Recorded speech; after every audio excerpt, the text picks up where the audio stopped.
Asia cup के match में पाकिस्तानी बल्लेबाज फिर अच्छी कारकर्दगी दिखाने में नाकाम। मुत्तहिदा अरब अमारात की कमजोर टीम को 147 रन का हदफ दे सके।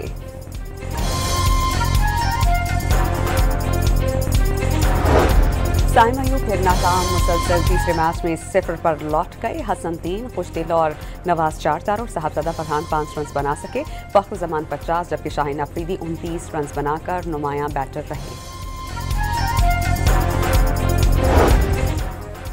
मुतनाज़े रेफरी एंडी क्राफ्ट ने पाकिस्तानी कप्तान और मैनेजर से मुआफ़ी मांग ली। ज़ाब्ता अखलाक की खिलाफ वर्जी पर ICC तहकीकात करेगा।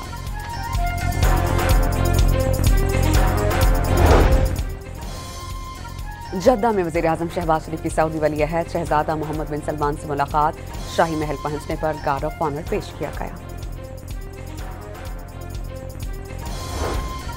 और कराची के इलाके नॉर्थ नाज़िमाबाद में रेस्टोरेंट पर मुबैना तौर पर भत्ताखोरों की फायरिंग।